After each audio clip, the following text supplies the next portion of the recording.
E a gente percebe que neste período, né, onde você ainda não tinha o uso da internet, o slogan era algo muito importante, porque ele imprimia ali uma imagem que se queria passar daquele político, daquele candidato, né? Então, teve a questão da vassoura, né, que é um objeto simples de casa para varrer a sujeira da política. Outra era o caçador de marajás, né? Já Juscelino Kubitschek, que era um sujeito que trouxe muito a ideia de desenvolvimento para o país, inclusive construindo Brasília, faria em 50 dias o que o Brasil só conseguiria fazer em 50 anos, né? Mas nas mãos dele isso seria feito em 50 dias. Então, cada um teve um slogan. Eu queria perguntar aqui para a mesa e até pedir a contribuição aqui do delegado Palumbo, que é também um deputado e, portanto, fez campanha, né? Já participou de algumas campanhas.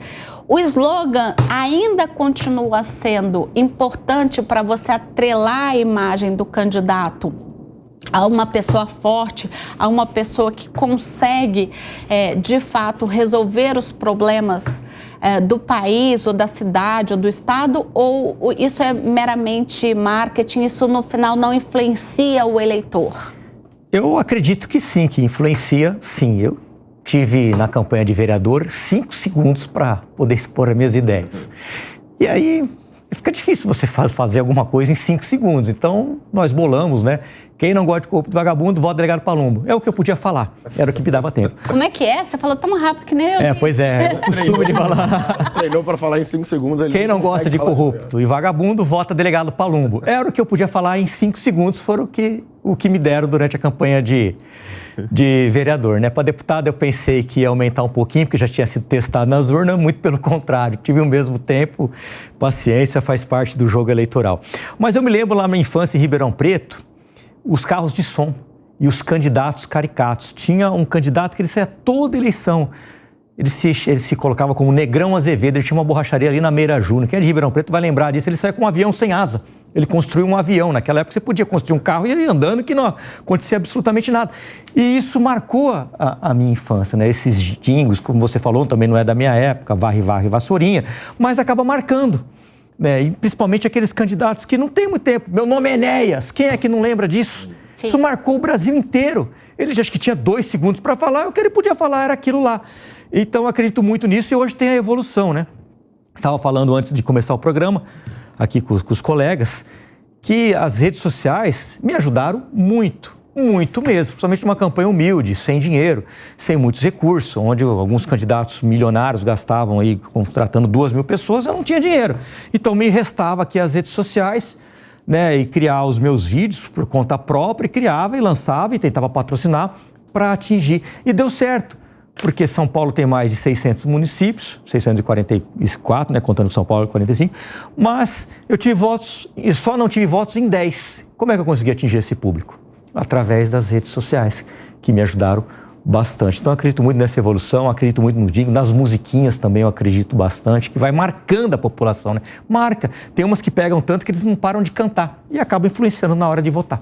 Sim, a gente passa anos e a gente até se lembra de algumas delas, né? Para fazer esse material aqui da pauta, eu passei por algumas musiquinhas, por algumas campanhas na internet, estudando, e te remonta, você lembra rapidamente daquele jingle, daquela musiquinha, e você consegue até acompanhar, né? Você ainda tem guardado na memória. Sai cantando ainda, né? Exato, exato. Paulo, você que trabalha com isso, me conta, o slogan é uma ferramenta importante e por quê? Sem nenhuma dúvida, é uma ferramenta importante. Slogan é um elemento que vai te ajudar a reduzir a sua ideia, né? Apresentá-la para o público de uma maneira muito acessível, e aí vai ter junto ali o elemento, né, da música, ou da frase forte, ou de uma pegada que vai falar sobre você, né? Então, o slogan é, na verdade, uma forma muito resumida de apresentar a sua mensagem. E aí já foi dado bons exemplos aqui de como isso é feito de uma maneira muito eficaz por alguns políticos, de uma maneira que até você vai lembrar disso muitos anos depois, porque de fato é algo, a gente costuma dizer dentro do marketing político, que o marketing político ele é basicamente repetição. Então, se você repete muitas vezes uma mesma ideia, vai haver, por parte do público, uma absorção desse processo. Mas, basicamente, a gente precisa trabalhar aqui com essa ideia de repetir muito, e aí o slogan é uma forma, né? Então, obviamente, quando você faz um conteúdo ali para mídia social, quando você faz um vídeo, ou quando você faz um jingle, ou quando você faz todos os elementos, ou mesmo quando você faz uma palestra para o público, mais presencialmente, ou quando você dialoga com alguém, você está sempre repetindo a mesma ideia. Então, é essa repetição que, na verdade, vai gerar uma boa parte do efeito. Óbvio, você precisa também entender com quem você está dialogando. A gente estava falando aqui do Jânio Quadros, né? A ideia da vassoura era porque o grande sentimento nacional naquele momento era essa repulsa à questão da corrupção. Então, se você traz uma solução para esse problema, ainda que uma solução simplista, ainda que uma imagem que, de fato, a imagem da vassoura não resolve nada, mas você dialoga emocionalmente com o público. Você vai muito além do que um argumento racional. Se ele fizesse a mesma coisa dizendo, olha, eu vou chegar ao poder e chegando lá, eu vou tratar das negociativas necessárias para que a gente faça o devido combate à corrupção. Ninguém presta atenção nisso, né? E está cada vez, na verdade, mais difícil de chamar a atenção do público.